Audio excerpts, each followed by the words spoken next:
শুরু করলেন ভাইয়া পরিপাক জিনিসটা কি, পরিপাক জিনিসটা কি। তোমরা যে যা খেয়েছো, ভাত, মুরগি, গরু, খাসি, ঠিক আছে, কাচ্চি, ডিম, আলু, হোয়াটএভার, ডাল, আমরা কেন খাই? শক্তির জন্য খাই।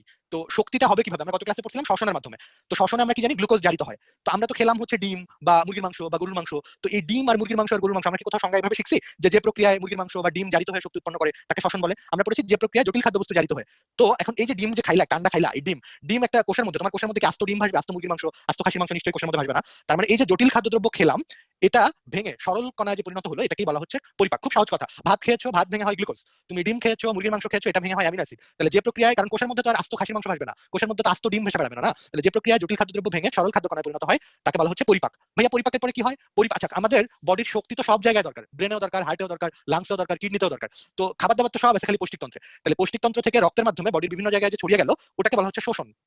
আর এরপরে এটা কোষের ভেতরে যে শক্তি উৎপন্ন হচ্ছে শ্বসন প্রক্রিয়ার মাধ্যমে, বা যেগুলো বর্জ্য পদার্থ বডি থেকে বের হয়ে যাচ্ছে, শোষণের পরে শক্তি উৎপাদনের জন্য যত বিক্রিয়া, ওটাকে আমরা বলবো বিপাক, বা ইংরেজিতে বলা হয় মেটাবলিজম।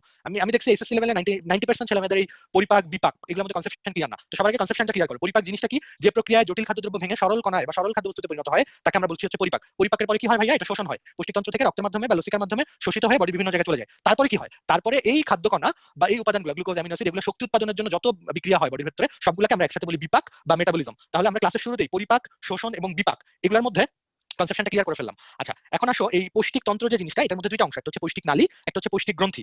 তো দেখো আমাদের বডিতে পৌষ্টিক গ্রন্থি কি কি আছে? লালা গ্রন্থি, যকৃৎ, অগ্ন্যাশয়, গ্যাস্ট্রিক গ্রন্থি, আন্ত্রিক গ্রন্থি। আজাইরা কোশ্চেন করো না তোমরা, বুঝছো?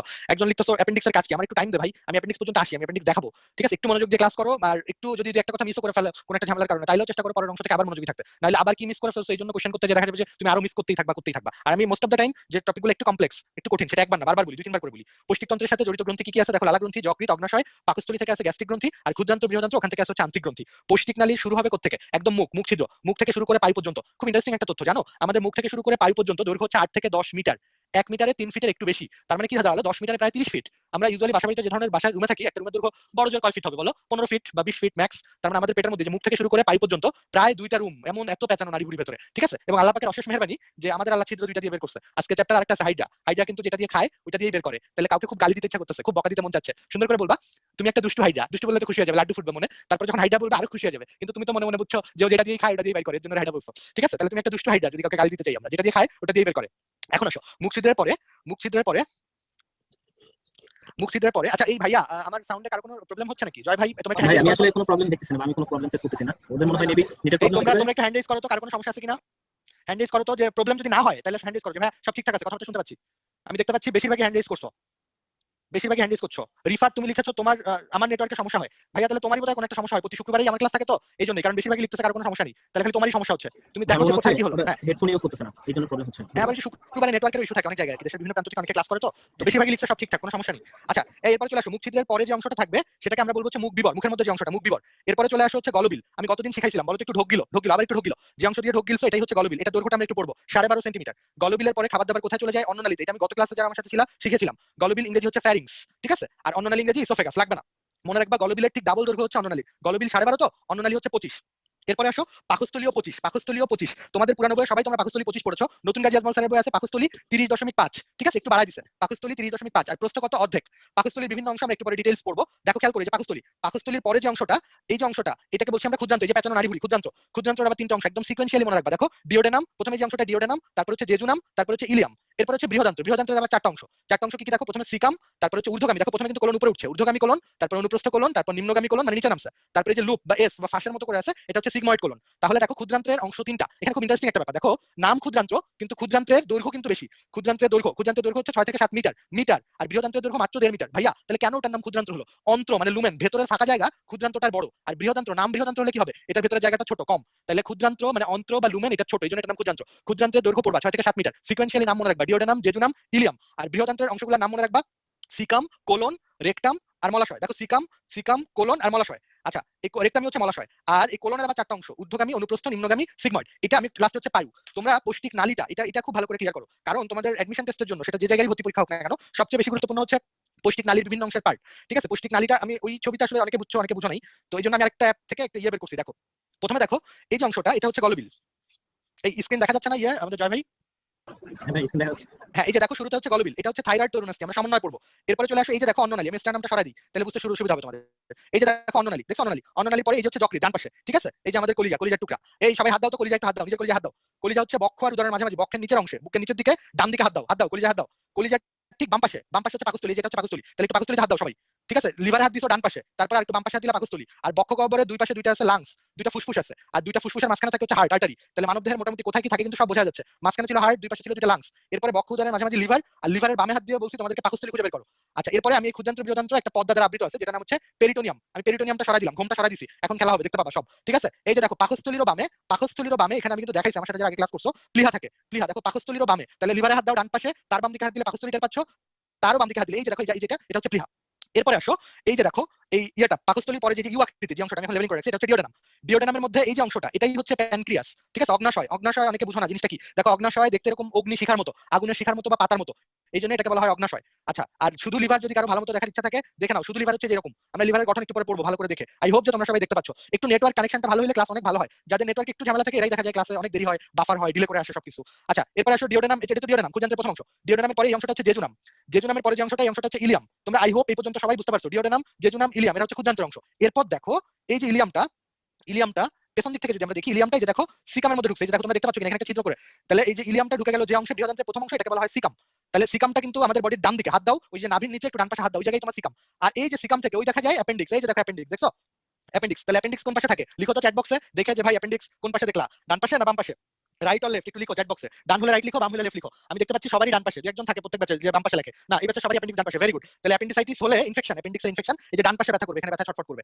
এরপরে আসো সিকাম, তো সিকামের পরে হচ্ছে কোলন, কোলন দেখো প্রথমে দেখো কোলনটা কিন্তু উপরে উঠছে, তাহলে ওই যে হাত দাও অ্যাপেন্ডিক্স বরাবর উপরে হাত ধরে ধরে টানতে থাকো, এটা হচ্ছে ঊর্ধ্বগামী কোলন, মানে অ্যাসেন্ডিং, উপরে উঠছে অ্যাসেন্ডিং কোলন। তারপরে দেখো বক্ষ উদরের মাঝামাঝি এখানে আড়াআড়ি আছে, বাংলা বইয়ে এটাকে লেখা আছে অনুপ্রস্থ কোলন, ইংরেজি হচ্ছে ট্রান্সভার্স কোলন, প্রস্থ বরাবর আছে। তারপরে দেখো বাম পাশে, এবার বাম পাশে চলে যাও, তোমাদের পেটের বাম পাশে যেটা আছে সেটা হচ্ছে ডিসেন্ডিং কোলন বা নিম্নগামী কোলন। এরপরে ডিসেন্ডিং কোলনের পরে আছে হচ্ছে সিগময়েড কোলন, সিগময়েড কোলন। ঠিক আছে, এই যে এখানে সিগময়েড কোলন ফাঁসের মতো, আমি শুধু বৃহদান্ত্রটা দেখাই তোমাদেরকে, তাহলে তোমাদের আর কারো কোনো ডাউট থাকবে না কোনোদিন। দেখো এই যে জিনিসটা, এটাই হচ্ছে বৃহদান্ত্র, এটার অন্তরটা লুমেনটা বড়, এই জন্য দেখো এটা সিকাম, সিকামের পরে এই যে অংশটি এটা ঊর্ধ্বগামী কোলন, এরপর এটা অনুপ্রস্থ কোলন বা ট্রান্সভার্স কোলন, এটা নিম্নগামী কোলন বা ডিসেন্ডিং কোলন, এই যে লুপের মতো ফাঁস বা এস আকৃতির, এটা হচ্ছে সিগময়েড কোলন। সিগময়েড কোলনের পরে এই যে অংশটা রেকটাম, যেখানে মল জমে থাকে, তারপর একদম লাস্টের যে অংশটা সেটা হচ্ছে মলাশয়। ঠিক আছে, তাহলে আই হোপ যে তোমরা মোটামুটি সব বুঝে ফেলেছো যে কোনটা ক্ষুদ্রান্ত্রের কোন অংশ, বৃহদান্ত্রের কোন অংশ, কোথায় তোমার কি থাকে না থাকে। ঠিক আছে, তোমরা একটু চ্যাট বক্সে লিখো তো যে ভাইয়া সি লিখো, যে ভাইয়া আমাদের ক্লিয়ার হয়েছে, পৌষ্টিক নালী একদম মুখ থেকে শুরু করে পাই পর্যন্ত খাবার দাবার কোথায় কি যায় আমাদের ক্লিয়ার হয়েছে। মৌমিতা লিখছো ক্লিয়ার, ক্লিয়ার, রুহি, লিয়া, আমলান, জিম, সঙ্গীতা, ইলিসা, হ্যাঁ ভেরি গুড, সবাই ক্লিয়ার মোটামুটি। আসো একটা মজার ঘটনা বলি, আমি ঢাকা মেডিকেল ডিএমসি তে যখন ইন্টার্নি করি তখন তোমার এই পেডিয়াট্রিক্স নামে একটা সাবজেক্ট আছে, বুঝছো পেডিয়াট্রিক্স, যেটা হচ্ছে যে বাচ্চাদের রোগ ব্যাধি নিয়ে ইয়ে করা হয়, কি পড়ানো হয় ওখানে। তো ওখানে তোমার পেডিয়াট্রিক্স, পেডিয়াট্রিক সার্জারি, যেখানে বাচ্চাদের বিভিন্ন অপারেশন টপারেশন করি আমরা ওখানে।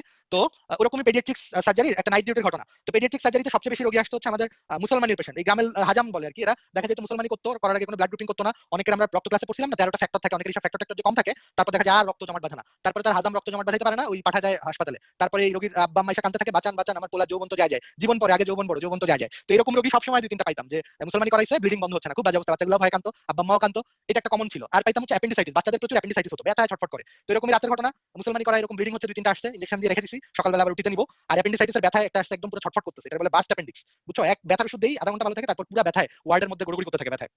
এরপর তোমার রাত কতই হবে, 12টা থেকে 1টার মধ্যে এক রোগী আসছে। তো রোগী হচ্ছে একদম গ্রাম থেকে পুটলি পুটলা বাইন্দা, রোগীর সাথে, রোগী আসলে তো বাচ্চাই হবে, তো রোগীকে দেখছি না, দেখছি এক ভদ্রলোক আর তার সাথে তার মহিলা, মানে তার স্ত্রী আর কি, তো ওয়াইফ আর কি। এখন ওই রোগী এসে বলতেছে স্যার স্যার, আমি এত পাত্তা দিচ্ছি না, কারণ বাচ্চা না কানলে আসলে আমরা বুঝি যে রোগ এত সিভিয়ার কিছু না। তো কিছুক্ষণ পরে বলে স্যার আমার মেয়ে, কি হয়েছে আপনার মেয়ের, বলে স্যার আমার মেয়ে সেলাই মেশিনে সুই খেয়ে ফেলছে। তো এমনি বুঝতেছো দুই তিনটা এরকম অ্যাপেন্ডিসাইটিসের পেশেন্ট, তারপরে দুই তিনটা যৌবন যায়, এর মধ্যে আবার একটা সেলাই মেশিনে সুই খেয়ে আসছে। তো সেলাই মেশিনের সুই কিন্তু বেশ বড়, তোমরা যারা আগে দেখো নাই, বেশ বড় এবং বেশ মোটা। তাই কই রোগী কই আপনার মেয়ে কই, তো মেয়ে আবার বেশ হাসি খুশি চটপটা, সে দেখি দিব্যি ঘুরে বেড়াইতেছে ওয়ার্ডের মধ্যে, বিভিন্ন বাচ্চার সাথে যে ফ্লার্ট করতেছে আর কি, একটা মেয়ে বাবু। তো হোয়াটএভার, এখন সেলাই মেশিনে সুই খেয়ে ফেলছে, একে নিয়ে কি করা যায়, বুঝছো। তো ছেলে মেয়েদের ক্লাসে আমি জিজ্ঞেস করি, বল তোরা যখন ডাক্তার হবি, এরকম যদি কেউ সেলাই মেশিনে সুই খেয়ে আসে কি করবি। পোলাপেন বলে ভাই পা ধরে ঝাঁকি দিব উপরের দিকে, পোলাপেন পা ধরে ঝাঁকি দিলে কি সেলাই মেশিনে সেবার মুখ দিয়ে বের পড়বো। পোলাপেন বলে ভাই পেট ফুটা করে বাইর করে হালামু, পেট ফুটা করে বাইর করবি তো একটু দেখ, আগেই পেট কাটাকাটি ধান্দা, তো রাতের বেলা একাই পেট কাটা, একাই অজ্ঞান করে, একাই বের করে ফেলবি সুই সব। তারপর অনেকে বলে ভাই চুম্বক ধরবো, চুম্বক, চুম্বক কি পেটের উপরে চুম্বক দিলে কি বেরো যাবো ভেতর থেকে সুই। তো যাই হোক, ওকে যেটা করা হলো, ওই মেয়ের বাপকে বললাম যে আপনার মেয়ের তাড়াতাড়ি ঘুম পাড়ান, খবরদার জানি ঘুম থেকে না উঠে, কারণ সকাল 8টা আমার ডিউটি শেষ হয়ে যাবে, এরপরে যা পারে করুক। ঠিক আছে, তো এরপর পরের দিন সকালবেলা, ও যেহেতু মেয়ে ভালো ছিল, ওকে নিয়ে আমরা তো দুশ্চিন্তা করি নাই, পরের দিন সকালে যাওয়ার আগে মেয়ের বাপকে বলছে এক্সরে করাইতে। তো এক্সরে করানোর পরে আমরা এই যে এখানে এই যে জেজুনাম দেখো, এই জেজুনামের এখানে একটা বেশ বড় সাইজের সুই দেখতে পেলাম এবং কিছুটা আশ্বস্ত হলাম যেহেতু পাকস্থলী থেকে নেমে গেছে, মানে এই জায়গায় একটা ন্যারো জায়গা আছে, তার মানে বেশ কিছুটা নিরাপদ আর কি। তো এরপরে মেয়ে তো বেশ মানে কোনো সমস্যা নেই, খেলে ঘুরে ফিরে, অন্য বাচ্চারা ব্যথা ক্যাকু করে আর ও সবার সাথে যায় যায় মজা করে। তো একদিন যায়, 2 দিন যায়, 3 দিন যায়, আর আমরা প্রতিদিন একটা দুটো করে এক্সরে দিচ্ছি, বুঝছো? তো এক্সরেতে দেখা যাচ্ছে যে সুইটা প্রথমে ছিল জেজুনাম, তারপরে চিলিয়াম, তারপরে আবার এরকম ঘুরতেছে এক জায়গা থেকে আরেক জায়গায়, খালি এর মধ্যেই ঘুরতেছে। তো এইভাবে সপ্তাহখানেক হয়ে যাচ্ছে। রোগীর বাপ খুব চিন্তিত যে কি হবে, আমার মেয়ে তো সুইটা তো বেরই হচ্ছে না। ও ইতিমধ্যে আবার আমরা তাকে বলে দিয়েছি যে আপনার মেয়ে যে পটি করবে, আপনি পটিটা ধরে একটু চেক করে দেখবেন যে ওটার সাথে সুইটুই বেরো গেছে কিনা। তো 7 দিন যায়, মেয়ের পটি চেক করতে করতে বাপ মাও ইয়ে হয়ে যাচ্ছে যে কই গেল, আবার এক্সরেতেও সুই খালি এর মধ্যে ঘুরতেছে। তো এরপরে মোটামুটি অপারেশনের প্রিপারেশন নিচ্ছি আমরা, যে ওটা পেট কেটে যে জায়গায় আছে ওখান থেকে বের করবো, মানে ওটা বের হবে না ধরতেছি। তো এরকম অপারেশন হবে 1-2 দিন পরে মোটামুটি কথা হচ্ছে। এর মধ্যে ওই দিনও নাইট করছি, সকালবেলা হসপিটাল থেকে বাসায় ব্যাক করবো, এরকম সময় এক লোক পেছন থেকে জোরে স্যার স্যার স্যার, রোগীর বাপ বুঝছো, মেয়েটার বাপ, আমার এই সাথে পারলে জড়াই ধরে, হাতে একটা টিস্যু, টিস্যুর মধ্যে এক সুই, বলে স্যার বাইরে গেছে বাইরে গেছে। তো যাই হোক, এটা আসলে এরকম বেশিরভাগ জিনিস পেটের মধ্যে ঢুকলে বের হয়ে যায়, এটা নিয়ে চিন্তা হওয়ার কিছু নাই। আর যদি না বের হয়, বেশি বড় জিনিস হয়, তখন আবার এটাকে কেটে বের করতে হয় আর কি। উনি আবার একদম ওই পটি নিয়ে আসে নাই, ওটা ধুয়ে টুয়ে সুন্দর করে যত্ন করে শোকেজে রেখে দিবে, এইভাবে একদম নিয়ে আসছে আর কি। তো যাই হোক, আমরা ক্লাস ছিল হচ্ছে পরিপাক, পরিপাকে এরকম ঘুরপাক খায়, বুঝছো? আচ্ছা, ইয়েতে আসো, আমরা পৌষ্টিকনালীর বিভিন্ন অংশের নাম জানছি, দৈর্ঘ্য প্রস্থ সবই জানবো। এই যে দেখো পরের স্লাইডটা দেখো, পৌষ্টিকতন্ত্রের বিভিন্ন অংশের নাম, এখানে কোনটা ক্ষুদ্রান্ত্র কোনটা বৃহদান্ত্র এগুলো সব আসবে পরীক্ষায়, বুঝছো? এই নামগুলাই খুব ভালো করে শিখবা, তাইলেই হবে। আচ্ছা, এরপরে আসে হচ্ছে দাঁত, দন্ত সংকেত। দন্ত সংকেত থেকে ডেন্টালে একটা কোশ্চেন থাকবেই আউট, যেহেতু মেডিকেল এবং ডেন্টাল ভর্তি পরীক্ষা আলাদা হয়, সো মানে একটা কমন কোশ্চেন থাকেই দন্ত সংকেত। দাঁত, দন্ত সংকেত একটু ভালো করে বুঝে নিও তোমরা, খেয়াল করো। দেখো, আমরা দাঁতকে দাঁতকে দুইটা ভাগে ভাগ করে ফেলবো, দুইটা ভাগে, ঠিক আছে, একদম মাঝখান বরাবর। তাহলে আমরা জানি 32টা দাঁতের কথা বলি, যদিও 32টা দাঁত থাকে না। তাহলে উপরের পাটিতে 16, নিচের পাটিতে 16। এখন উপরের পাটি 16 এবং নিচের পাটি 16 কে আমরা মাঝখান থেকে ভাগ করলাম, হিসাবে সুবিধার জন্য একটা দাঁত ফালা দিলাম, আমি ওর একটা দাঁত ফালা দিচ্ছি, তাহলে কোনটা সুবিধা হবে? তাহলে একদম সামনে যে দুইটা দাঁত, এই যে দুইটা দাঁত, এই দুইটা দাঁতকে বলা হয় ইনসিসর। ইনসিসর বা এটা দিয়ে আমরা কেটে ফেলি কোনো কিছু, কর্তন দাঁত, কর্তন সুই, যারা এই যে সুই সুতার কাজ করো পুরা সুতা ছেঁড়ার জন্য ইউজ করি আমরা, এটা কর্তন দাঁত। এরপরে দুইটা ইনসিসরের পরে এই যে দাঁতটা, এটাকে আমরা বলি ক্যানাইন দাঁত, ক্যানাইন বাংলায় বলি ছেদন দাঁত। এই যে কুকুর টুকুরে দেখবে একটু লম্বা থাকে, বড় থাকে, ভ্যাম্পায়ারদের মতো, এটা হচ্ছে কর্তন দাঁত। এরপরে চলে আসো, সরি ছেদন দাঁত, ক্যানাইন। এরপর হচ্ছে দুইটা, এই যে দুইটা, এই দুইটাকে বলা হচ্ছে প্রিমোলার। কেন প্রিমোলার বলা হচ্ছে? কারণ একদম পেছন দিকে এই যে মারি দাঁত বলি যেগুলোকে, এগুলোর বাংলা নাম মারি দাঁত, কিন্তু ইংরেজি নাম হচ্ছে মোলার টিথ, বা ভালো বাংলায় হচ্ছে পেশন দাঁত। তাহলে মোলার থাকতে পারে সর্বোচ্চ 3টা, আর মোলারের সামনে প্রিমোলার থাকতে পারে 2টা। তাহলে দন্ত সংকেত ক্লিয়ার করো। টোটাল 32টা দাঁতকে আমরা দুই পার্টিতে ভাগ করলাম, উপরে 16 নিচে 16, এবং উপরে 16 নিচে 16 যাই হোক না কেন আমরা দুই ভাগ করবো মাঝখান থেকে। মাঝখান থেকে ভাগ করলে 8টার হিসাব জানবো। 8টার মধ্যে ইনসিসর বা কর্তন 2টা, ক্যানাইন বা ছেদন একটা, প্রিমোলার বা অগ্রপেশন 2টা, আর মোলার বা পেশন 3টা। তাহলে এই যে দন্ত সংকেত দেখো, 16টার মধ্যে 8টার সংকেত তোমাদের এখানে লেখা আছে I2C1 P2M3। দেখো, I মানে ইনসিসর, C মানে ক্যানাইন, P মানে প্রিমোলার, মোলার মানে 3।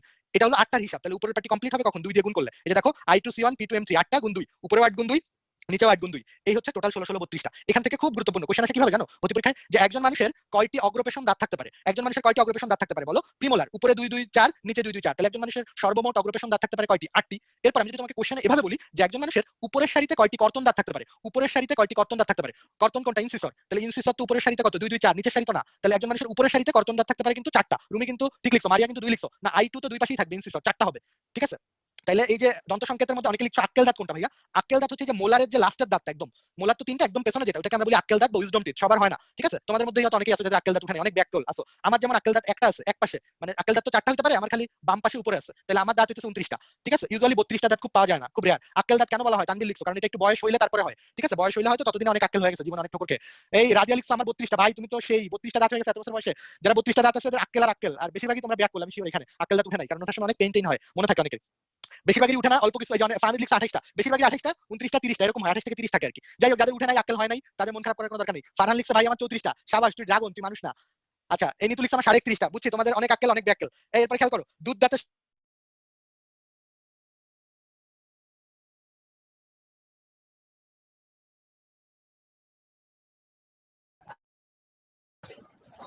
আচ্ছা ভাই, শুনতে পাচ্ছেন? হ্যাঁ, আমি শুনতে পাচ্ছি ভাই, সাউন্ড ভাইটা মানে সমস্যা হয়েছে। হ্যাঁ, তো কিউএনএ কোনো কোশ্চেন বা কোনো কিছু আছে? কিউএনএ কোশ্চেন শাওন ভাই, শুনতে পাচ্ছেন?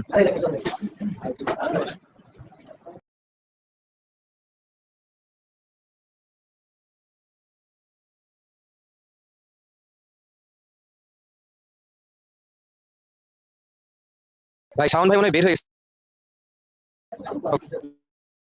ক্র্যাশ করছে। তো তোমাদের যদি কোনো প্রশ্ন থাকে তোমরা হচ্ছে আচ্ছা ভাই, ভাই, আচ্ছা নামগুলো বলছি না এখান থেকে, ওই যে এই আমি, প্রশ্ন আমার কথা কি শোনা যাচ্ছে? আমার কথা শোনা হ্যাঁ যাচ্ছে? হ্যাঁ, শোনা যাচ্ছে ভাই। ইলেকট্রিসিটি যায় না খুব একটা, কি হলো আজকে বুঝলাম না, চলে গেল, এই জন্য দুঃখিত আমি একটু। আমরা ইয়েতে যাই, দন্ত সংকেত পড়ছিলাম। দন্ত সংকেতে যাদের একটু সমস্যা হয়েছে, এটা নিয়ে কোনো কনফিউশন দেখো না, কারণ এখান থেকে একটা কোশ্চেন থাকবেই। দাঁত যে 32টা, উপরে 16 নিচে 16, উপরে 16 নিচে 16কে আমরা দুই ভাগে ভাগ করছি, দুই ভাগে ভাগ করে 8টার হিসাব জানছি। 8টার মধ্যে ইনসিসর বা কর্তন দাঁত হচ্ছে 2টা, ক্যানাইন বা ছেদন দাঁত হচ্ছে একটা, প্রিমোলার বা অগ্রপেশন, অগ্রপেশন শুধু পেশন না, অগ্রপেশন 2টা, আর মোলার বা পেশন হচ্ছে 3টা, ঠিক আছে? তাহলে সংকেতটা ভালো করে শিখে রাখো। I2 C1 P2 M3 এটা হচ্ছে 8টার হিসাব। তাহলে উপরের পার্টি বা নিচের পার্টি কমপ্লিট করতে গেলে ওটাকে 2 দিয়ে গুণ করতে হবে। 8 দুগুণে 16, 16 এর সাথে 16 যোগ করলে 32। ভাইয়া দুধ দাঁত কি? দুধ দাঁত হচ্ছে মানুষের একবার দাঁত পড়ে আবার দাঁত উঠে। ইউজুয়ালি 6 বছরের মধ্যে দাঁতটা পড়ে যায়, পড়ে আবার নতুন করে দাঁত উঠে। 6 বছর পর্যন্ত যে দাঁত থাকবে সেটাকে আমরা দুধ দাঁত বলে কাউন্ট করব। 6 বছর। এসএসসি তেও কোশ্চেন আসছিল 3-4 বছর আগে একবার, মেডিকেলেও আসছিল। দুধ দাঁতের বেলা ব্যাপারটা একটু ইন্টারেস্টিং। বাচ্চাদের কোন দাঁত আগে উঠে? এই বাচ্চাদের দাঁত দেখাইতে বলে কি আগে আক্কেল দাঁত দেখায় নাকি? মাড়ি দাঁত দেখায় নাকি? না সামনে ইঁদুরের মতো ছোট ছোট দাঁতগুলো উঠে। তাহলে বাচ্চাদের দন্ত সংখ্যা দেখো I2 C1 মানে ওদের ইনসিস্টার দুইটা, ক্যানাইন একটা। খুবই চমৎকার একটা ব্যাপার, ইন্টারেস্টিং ব্যাপার। বাচ্চা যখন ছিলাম আমরা 6 বছর বয়সের কমে, আমাদের কিন্তু কোনো প্রিমোলার ছিল না। দেখো P0, প্রিমোলার 0, মোলার 2টা। তাহলে বাচ্চাদের দাঁত কয়টা সর্বমোট? 5 দুগুণে 10, উপরে 10, নিচে 10, 20। তাহলে এখানে কোশ্চেন হয়েছিল এটা এসএসসি লেভেলে যে কোশ্চেনটা, সেটা হচ্ছে দুধ দাঁতে কোন দাঁতটি থাকে না? দুধ দাঁতে প্রিমোলার থাকে না, আর দুধ দাঁতেও ইনসিস্টার দুইটা থাকে, ক্যানাইন একটা থাকে, আর মোলার থাকে 2টা। আর সর্বমোট না উপরের সারি, এটা তো কোশ্চেন দেখে তোমাকে হিসাব করতে হবে। সংকেত ভালো মতো শিখে রাখবা, সব পারবা ইনশাআল্লাহ এখান থেকে। এরপরে আসো বিভিন্ন ধরনের যে আমরা টেস্ট পাই, মিষ্টি বলো, ঝাল বলো, টক বলো বা অম্ল, হোয়াটএভার, এটা আমাদের জিহ্বায় এক ধরনের সেন্সরি নিউরন থাকে। আমরা রক্ত ক্লাসে পড়েছিলাম ব্যারো রিসেপ্টর, শ্বসন ক্লাসে পড়েছিলাম শটান রিসেপ্টর বা তোমার কেমো রিসেপ্টর। রিসেপ্টর মানে হচ্ছে সেন্সরি নিউরন যারা ব্রেনে সিগন্যাল নিয়ে যায়। তো আমাদের জিহ্বা যেটা, টাঙে অনেক ধরনের সেন্সরি নিউরন আছে যারা বিভিন্ন স্পেসিফিক স্বাদের প্রতি সেন্সিটিভ। যেমন দেখো জিহ্বার একদম অগ্রভাগে থাকে কোন স্বাদের স্বাদ করো? মিষ্টতা। এই আজকে একটু পরে ক্লাস শেষ হলে সবাই একটু মিষ্টি খেয়ে দেখবা, দেখবা একটু চিনি নিয়ে জিহ্বার আগা লাগা দিলেই তুমি টের পাচ্ছ এটা চিনি। কিন্তু তোমাকে যদি বলা হয় একটা কাঁচামরিচ নিয়ে জিহ্বার অগ্রভাগে লাগা দেখো, তুমি কিন্তু ওটা শুরুতে টের পাবা না যে ঝাল। তাহলে জিহ্বার অগ্রভাগে থাকে হচ্ছে মিষ্টি একদম, মানে খেয়ে দেখলে জীবনেও ভুলবা না। তারপরে দেখো অগ্রভাগের দুই পাশে থাকে হচ্ছে লবণাক্ততা, নোনতা। মায়েরা যে তরকারিতে লবণ হয়েছে কিনা একটু চেখে দেখে, তরকারি ঝোল কিন্তু মায়েরা পুরোপুরি খেয়ে দেখে না, দেখবা যে জিহ্বার উপরে একটু ধামধুম দিয়ে বুঝে ফেলে। তাহলে যে মিষ্টির দুই পাশে, অগ্রভাগের দুই পাশে থাকে লবণাক্ততা, আর তারও পেছন দিক দিয়ে থাকে হচ্ছে টক। তাহলে অগ্রভাগের দুই পাশে বললে দিব হচ্ছে লবণাক্ততা, লবণ। আর যদি শুধু দুই পাশে বলে তাহলে দিব হচ্ছে টক। এরপর আসো জিহ্বার একদম পেছনের দিকে থাকে হচ্ছে তিক্ততা, তিতা। শুনো, তিতা জিনিস কিন্তু খাইলেই বোঝা যায় না। করলা যেটা, এটা খাইলে তুমি বুঝবা না। করলা খাওয়ার পরে যখন গলা দিয়ে নামবে, ওষুধটা তিতা ছিল তখন বুঝবা, খাওয়ার পরে বুঝবা। তাহলে তিতাটা থাকে পেছনে। মনে রাখবা তিতা জিনিস খাইতে ভালো লাগে না, এটা রাখবো সবসময় পিছনে ফেলা দিব। তিতা সামনে আনবাই না, আমার সামনে আনবা, তিতা রাখবে পেছনে। তাহলে তিক্ততা হচ্ছে পিছনে। এখন 98% ছেলে মেয়ে তোমাদের মাথায় ঘুরতেছে ভাই মাঝখানে কি? শোনো, মাঝখানে সব ধরনের স্বাদ করো কি কম বেশি থাকে, কিন্তু স্পেসিফিক ভাবে যে অগ্রভাগে দুই পাশে, শুধু দুই পাশে, পেছন দিকে যে নিউরনগুলো এই জায়গাগুলোতে অনেক বেশি থাকে। আর মাঝখানে যেহেতু সবগুলো মিলামিশা অল্প স্বল্প থাকে, সো ওখানে গেলে তুমি স্পেসিফিক ভাবে কোনো স্বাদ বুঝতে পারবে না। নিশ্চয়ই অলরেডি চ্যাট বক্সে অনেকে কোশ্চেন করে ফেলছো ভাই ঝাল কই ঝাল। শোনো, ঝাল বেসিক্যালি কোনো টেস্ট না। ঝাল হচ্ছে যখন তুমি কোনো ফুড খাওয়ার পরে আমাদের জ্বলতে থাকে, ওই নিউরনগুলো জ্বলে পুড়ে যায়, পুড়ে গেলে তখন এই যে জ্বলে ওই টেস্টটাই হচ্ছে ঝাল। এখানকার নিউরনগুলো নষ্ট হয়ে যায়, জ্বলে পুড়ে যায়, ওটাই হচ্ছে ঝাল। তাহলে ভাই জ্বলে পুড়ে গেলে কি হবে? জ্বলে পুড়ে ছারখার হলে ভয়ের কিছু নাই। 24 ঘন্টার মধ্যে আবার নতুন করে যেগুলো তৈরি হবে, দরকার পড়লে তার চেয়ে ডাবল বানায় ফেলবে জিহ্বা। তাহলে এখান থেকে প্রায় ভর্তি পরীক্ষায় কোশ্চেন থাকে জিহ্বার অগ্রভাগে কোন স্বাদের স্বাদ কোরক থাকে? অ্যান্সার হচ্ছে মিষ্টি। জিহ্বার অগ্রভাগের দুই পাশে, যদি অগ্রভাগের দুই পাশে বলা থাকে তখন কিন্তু অ্যান্সার হবে হচ্ছে নোনতা। ঠিক আছে? আর যদি জিহ্বার পশ্চাৎ ভাগের দুই পাশে বা শুধু দুই পাশে থাকে তখন অ্যান্সার দিব হচ্ছে আমরা টক। আর একদম জিহ্বার পেছনে কোন স্বাদের স্বাদ কোরক থাকে? অ্যান্সার হবে হচ্ছে তিক্ততা, তিতা। এরপর আসো পাকস্থলী। খুব গুরুত্বপূর্ণ একটা টপিক তোমাদের এসএসসি বলো বা ভর্তি পরীক্ষার জন্য। পাকস্থলী দৈর্ঘ্য তোমাদের পুরানো বইয়ের সাথে একটু কনফ্লিক্ট করছে, অনেকেই মজা করতেছিল পাকস্থলী কি বড় হয়ে গেছে নাকি? শোনো, বডির এই যে তোমাদের যে দৈর্ঘ্য প্রস্থগুলো দেওয়া, এটা তো একদম ফিক্স না। সবার কি একদম স্কেল মেপে একদম সমান হবে? সবাই কি আর একবার এক বসায় 2-3 প্লেট কাচ্চি মেরে দিতে পারবে? পারবে না তো বলো। তাই পাকস্থলী, ক্ষুদ্রান্ত বৃহদান্ত্র এগুলো সাইজ একটা রেঞ্জ বলা যেতে পারে, একদম অ্যাকুরেট কিছু বলা যায় না। আচ্ছা, পাকস্থলী থেকে খেয়াল করবা, অন্য নালীটা পাকস্থলী যে জায়গায় এসে শেষ হয় এই জায়গাটাকে বলে কার্ডিয়া। কার্ডিয়া কোথায় শুনেছো? হার্টে, ঠিকই ধরেছো। এখানে এই যে দুইটা লাংসের মাঝখানে হার্ট থাকে, এই জায়গাটা কাছাকাছি হার্টের দিকে মুখ করে থাকে, এই জন্য এটাকে বলে কার্ডিয়া। যেখান থেকে ক্ষুদ্রান্ত শুরু হয় এই জায়গাটাকে বলা হয় পাইলোরাস, মানে ডিওডানামে মুক্ত হচ্ছে কোনটা? পাইলোরাস। এরপরে আসো কার্ডিয়ার উপরে যে গম্বুজের মতো যে অংশ, এই জায়গাটাকে বলা হয় ফান্ডাস। ফান্ডাস, এই আমাদের বাঙালিদের বলে না খালি গ্যাস হইছে, গ্যাস গ্যাস গ্যাস, মানে সারা দুনিয়া যত গ্যাস খনি আছে তার 10 গুণ গ্যাস খনি আছে বাংলাদেশে, মানে প্রত্যেকটা ঘরে ঘরে 2-3টা গ্যাসের খনি। তো এই যে গ্যাস কেন বলে? গ্যাস হচ্ছে পাকস্থলী হচ্ছে গ্যাস্ট্রিক। গ্যাস্ট্রিক বলতে কষ্ট লাগে বলে গ্যাস, গ্যাসের সমস্যা, গ্যাস হইছে। এই পাকস্থলীর মধ্যে গ্যাস যে হয়, গ্যাস কি নিচে থাকবে না উপরের দিকে উঠবে? তাহলে পাকস্থলীর মধ্যে গ্যাসটা থাকে হচ্ছে বেশিরভাগ হচ্ছে ফান্ডাসে, এই কথাটা মনে রেখো। উপরে গম্বুজাকার অংশের নাম ফান্ডাস, পাকস্থলীর যে গ্যাস এটা থাকে হচ্ছে ফান্ডাসের মধ্যে। এরপরে আসো পাকস্থলী, এই যে দুইটা বাঁক, এটা ডান দিকে এটা ডান বাঁক, আর এটা বাম দিকে এটা বাম বাঁক। তাহলে ডান বাঁকটা দেখো বড়, এটা হচ্ছে উত্তল, আর বাম বাঁকটা ছোট, এটা হচ্ছে অবতল। এই পাকস্থলী যারা আঁকতে পারো না জীবনে, আমাকে নাই জীবনে ছোটবেলায় আঁকা কি শুরু করছিল আম দিয়ে, আম আঁকবে এমন একটা, বুঝছো? তাহলে এটা হচ্ছে কার্ডিয়া, এটা পাইলোরাস, ঠিক আছে? এটা ফান্ডাস, এটা ডান পাশে, এটা ডান বাঁক বা বড় বাঁক, বা এটা উত্তল, এটা হচ্ছে বাম বাঁক বা ছোট বাঁক, এটা হচ্ছে অবতল। আর পাকস্থলীতে দেখি আমার তো অলরেডি কারেন্ট চলে গেল, আবার গল্প গুজব অলরেডি একটু করে ফেলছি, যদি সময় পাই অনেক রকমের পরিপাক রিলেটেড গল্প গুজবের ইচ্ছা আছে, কোনটা খাইলে মোটা হয়, কিটো ডায়েট করে কেন, হ্যান তেন এগুলা, কোন আলসারে কই ব্যথা, আমি যদি টাইম না করতে পারি ইনশাআল্লাহ বলবো। পাকস্থলীর ক্ষত হইলে ভেতরে যে আলসার হয়, যে গ্যাস্ট্রিক আলসার, একটা ব্যাকটেরিয়া দিয়ে হয়, গাজিয়াস মনসারের নতুন বই আছে, এটা মনে রাখতে পারলে ভালো। এটা নাম হচ্ছে হেলিকোব্যাক্টার পাইলোরি। এটা দিয়ে ওই ব্যাকটেরিয়াটা থাকলে তখন যে ক্ষত সৃষ্টি করে আলসার।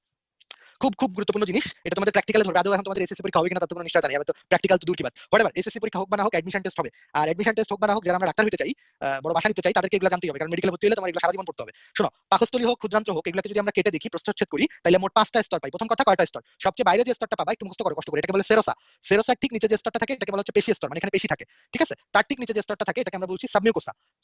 আর সাবমিউকোসার পরে যে স্তরটা আছে এটাকে আমরা বলছি মাস্কিউলারিস মিউকোসা। আর সবচেয়ে ভেতরে পাকস্থলী পেট কেটে অপারেশন করবা, পাকস্থলী সবচেয়ে যে ভেতরে স্তর এটা নাম হচ্ছে মিউকোসা। তাহলে আমরা আবার একটু উল্টা ভাবে পড়ি এখন। পাকস্থলী সবচেয়ে ভেতরে যে স্তর এটা নাম হচ্ছে মিউকোসা। মিউকোসার ঠিক বাইরে যে স্তর, এটা মিউকোসারই একটা অংশ বেসিক্যালি, মাস্কিউলারিস মিউকোসা। এরপরে মাস্কিউলারিস মিউকোসা শেষ হয়ে গেল, তার বাইরে যেটা থাকে সেটা হচ্ছে সাবমিউকোসা। তাহলে দেখো মিউকোসা, মাস্কিউলারিস মিউকোসা, তার নিচে থাকে সাবমিউকোসা। আমি কি জানি থানায় ইন্সপেক্টরের পরের পোস্ট হচ্ছে সাব ইন্সপেক্টর, তো মিউকোসার পরে কি থাকবে? সাবমিউকোসাই থাকবে। এরপরে সাবমিউকোসার পরে হচ্ছে পেশি স্তর, যে পেশি স্তরে আসলে স্তর থাকে তিনটা স্তর থাকে। যদি কোনো সংখ্যাতাত্ত্বিক কোশ্চেন পাও মেডিকেলে যে পাকস্থলীতে যে অনিচ্ছিক পেশি থাকে এটার কয়টি স্তর, অ্যান্সার দিবা তিনটা। এই তিনটার মধ্যে সবচেয়ে বাইরেরটা থাকে অনুদৈর্ঘ্য ভাবে, আর ভেতরেরটা থাকে বৃত্তাকার ভাবে। অনুদৈর্ঘ্য মানে লম্বালম্বি, আর বৃত্তাকার মানে তো বুঝো এরকম ঘুরা ঘুরা থাকে। আর সবচেয়ে গুরুত্বপূর্ণ তথ্য এটার মধ্যে সবচেয়ে বেশি যেটা আসে সেটা হচ্ছে পাকস্থলীর মিউকাসের মধ্যে কিছু কোষ এরকম প্রবর্ধন তৈরি করে অভিক্ষেপের মতো, যেটাকে বলা হয় রুগী। এটা মনে রাখা খুব সহজ। বলে না ভাই আমি গ্যাস্ট্রিকের রুগী, আমি গ্যাস্ট্রিকের রুগী, তাহলে রুগী বললেই জানি মাথায় থাকে এটা হচ্ছে পাকস্থলীতে আছে, পাকস্থলীতে গ্যাস্ট্রিক রুগী। আরো এক জায়গায় আছে, অনেক দুষ্টু বাচ্চা আছে যারা জানিস, এটা মানব জীবনের ধারাবাহিকতায় বলবো না রুগী আর কই থাকে। এখন মনে রাখ শুধু পাকস্থলীর মিউকাসে রুগী থাকে, আর কি থাকে গ্যাস্ট্রিক গ্রন্থি থাকে, যেটা থেকে যে গ্যাস্ট্রিক জুস পাচক রস করিত হবে। নেক্সট টপিক আসো ক্ষুদ্রান্ত্র। এটা দৈর্ঘ্য কত পড়া আসছে কিন্তু, তিনটা অংশ, ডিওডেনাম, জেজুনাম, ইলিয়াম। ঠিক আছে, ডিওডেনাম, জেজুনাম, ইলিয়াম সব জানতে হবে। ডিওডেনাম হচ্ছে ইউ এর মতো, এটাও 25। তাহলে দেখো আজকে পড়া কিন্তু সহজ হয়ে গেল অনেকটা। পাকস্থলী কত 25, না মানে অন্ননালী কত, গলবিল কত 12.5, তারপরে পাকস্থলী কত, গলবিল মানে ফ্যারিংস হচ্ছে 12.5, পাকস্থলী বলছি 25-30, যাই হোক একটা মনে রাখো 25 থেকে 30 মনে রাখতে পারো। তারপরে ডিওডেনাম যেটা, এটাও কিন্তু 25 থেকে 30, তাহলে মোটামুটি সব 25 থেকে 30। একটু চ্যাট বক্সে লিখো তো বাচ্চারা, গত ক্লাসে রেচনে পড়াইছিলাম কি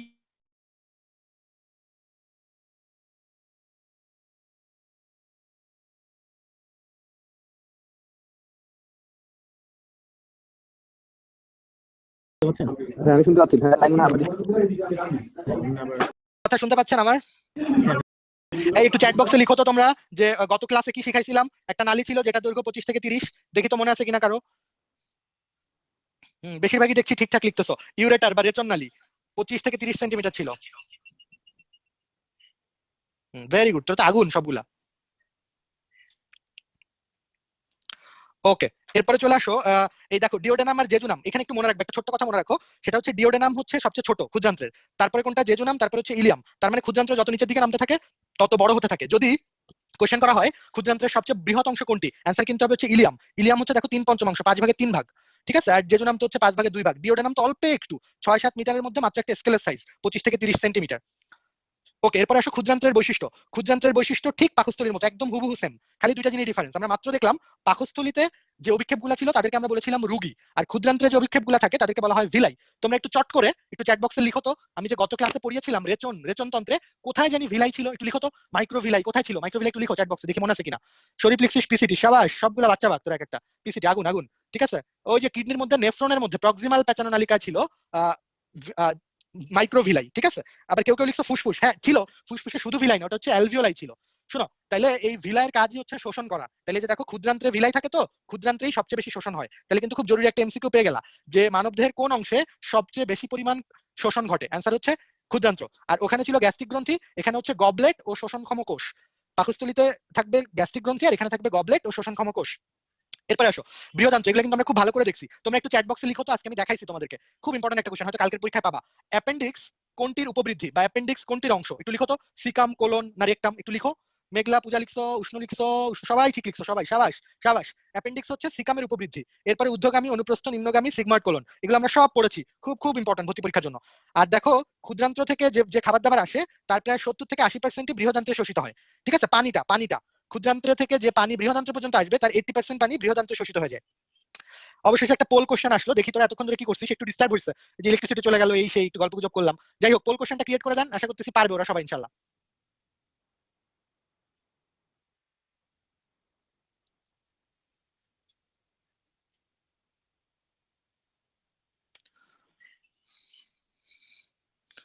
একজন পূর্ণবয়স্ক মানুষের নিচের চোয়ালে, এখানে কিন্তু বলে নাই যে একজন মানুষের কয়টি মোলার দাঁত থাকে, বলছে নিচের চোয়ালে কয়টি মোলার দাঁত থাকতে পারে।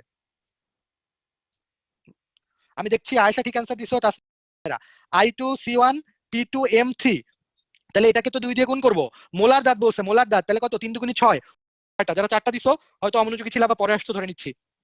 লালা গ্রন্থি, শুরুতেই একটা কনসেপশন ক্লিয়ার করে নাও তোমরা। আমি যখন জুলজির প্রথম ক্লাস নিছি তোমাদের, তখন একটা কথা বলছিলাম যে মানব দেহের টিস্যু হচ্ছে 4 প্রকার, এপিথেলিয়াল টিস্যু বা আবরণী কলা, মনে আছে কিনা? তো গ্রন্থি হচ্ছে এক ধরনের আবরণী কলা, এই কথাটা ক্লিয়ার করো মাথার মধ্যে। গ্রন্থি হচ্ছে এক ধরনের আবরণী কলা। তো কিছু কিছু গ্রন্থির নালী থাকে, যেমন যকৃৎ থেকে আমরা দেখছি পিত্তনালী বের হয়। যে গ্রন্থিগুলা নালী থাকে তাদেরকে বলা হয় বহিঃক্ষরা গ্রন্থি, আর যে গ্রন্থিগুলা নালী নাই তাদেরকে বলা হয় অন্তঃক্ষরা গ্রন্থি। আজকে আমরা যা পড়বো সব মোটামুটি বহিঃক্ষরা গ্রন্থি। কারণ কি দেখো, বহিঃক্ষরা গ্রন্থির ক্ষরণকে বলা হয় রস বা জুস বা এনজাইম। যেমন লালা গ্রন্থি থেকে আসে লালা রস, এই শুনছো নাকি কাউরে কইতে যে লালা গ্রন্থি থেকে আসে লালা হরমোন, শুনছো? লালা গ্রন্থি থেকে আসে লালা রস, তাই না? আচ্ছা, ঠিক একইভাবে আবার তোমার পিটুইটারি থেকে আসে গ্রোথ হরমোন, কাউরে কইতে শুনছো? পিটুইটারি থেকে খরিত হইতেছে গ্রোথ এনজাইম, গ্রোথ রস। না, অন্তঃক্ষরা গ্রন্থি থেকে খরিত হয় হচ্ছে হরমোন, আর বহিঃক্ষরা গ্রন্থি থেকে খরিত হয় এনজাইম, রস বা জুস। তাহলে লালা গ্রন্থি একটা বহিঃক্ষরা গ্রন্থি, যেখান থেকে আসবে লালা রস। লালা গ্রন্থি হচ্ছে 3 জোড়া।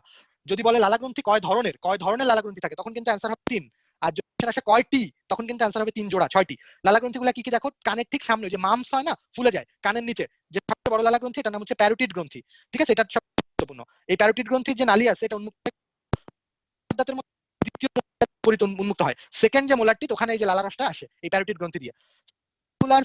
নাম দেখেই বোঝা যাচ্ছে, ম্যান্ডিবল।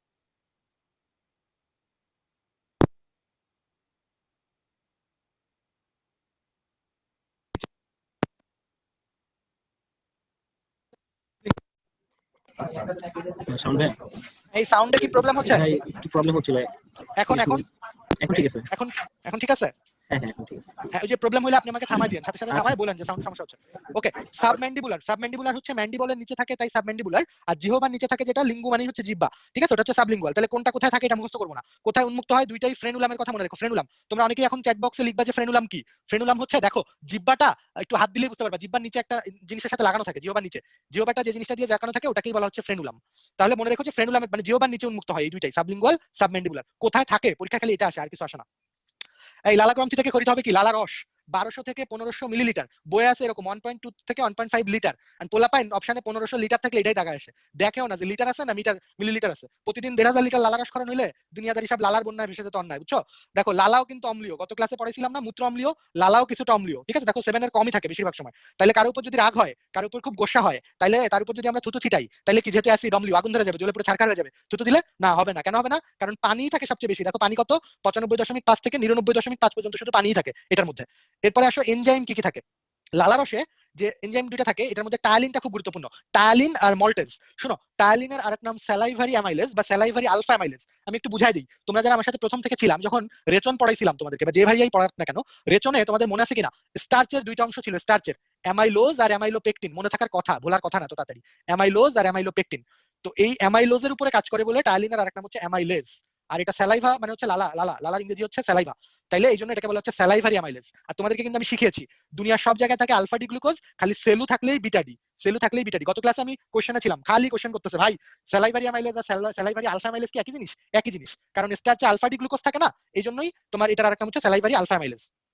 এই লালা রসের কাজ এখান থেকে পড়বো না, আমি জাস্ট একটু বলে দিই। এই যে টায়ালিন কি করে, সিদ্ধ স্বেচ্ছার ভাতকে ভেঙে করে মল্টোজ আর ডেক্সটিন, দুইটাই কার্বোহাইড্রেট।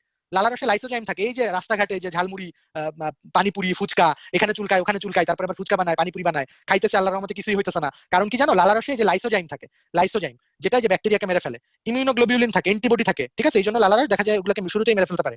আরেকটা জিনিস মনে রেখো, লালা রসে বাইকার্বনেট আয়ন থাকে, যেটা বাফার হিসেবে কাজ করে। বাফার, বাইকার্বনেট হচ্ছে বাফার। লালা রসে বাইকার্বনেট আয়ন থাকে যেটা বাফার হিসেবে কাজ করে। এখানে একটা জরুরি তথ্য আছে, টায়ালিনটা খরিত হচ্ছে মুখ বিবরে, কিন্তু এটার কাজ শুরু হচ্ছে পাকস্থলীতে। আমরা তোমাদের এইচএসসি রিটেনে কিছু সৃজনশীল কোশ্চেন করি যে খাবার খাওয়ার সময় একটু মুখে কিছুক্ষণ রেখে খাওয়া উচিত। কেন জানো? তুমি যখন খাবারটা একটু মুখে রেখে খাবে, তাড়াহুড়ো করে না খেয়ে, তখন এই যে লালা রসটা খাবারের সাথে ভালো করে মিক্স হবে। মিক্স হলে পরিপাকটা সহজ হবে। গপাগপ খেয়ে ফেললে ওই টায়ালিন বা লালা রস যেটা, ওটা কার্বোহাইড্রেট বা ভাত, ওটার সাথে ভালো মতো মিক্স হবে না। আর যদি মিক্স না হয় তাহলে পরিপাক হতে দেরি হবে। এই জন্য তাহলে টায়ালিনের ক্রিয়া শুরু হয় কোথায় বললে কিন্তু দিব পাকস্থলী, খরিত হয় কোথায় বললে অ্যান্সার দিব কিন্তু মুখ বিবর। এরপর চলে আসে হচ্ছে যকৃৎ। আচ্ছা, যকৃতের আগে অনেকে একটু ব্রেক ব্রেক বলছো, আমরা অলরেডি একটু আমি 5 মিনিট শুরুতে লেটে শুরু করছি, কারণ জুম্মার দিন, তারপর আবার ইলেকট্রিসিটি যে একটু ঝামেলা হয়েছে। আমরা এখন বাজে 3টা 12, ঠিক 3টা 17-তে আমরা শুরু করবো, ঠিক 3টা 17-তে। নিয়ে নেন মেসি। চয়ন লিখছি 7 কুড়ি কি ভাইয়া? এই 7 কুড়ি হচ্ছে ভাই যে সেন্সরি নিউরন, যেগুলা কি কি টাইপের খাবার এটা নিয়ে যাচ্ছে, এগুলাই হচ্ছে 7 কুড়ি। অনলাইন ক্লাস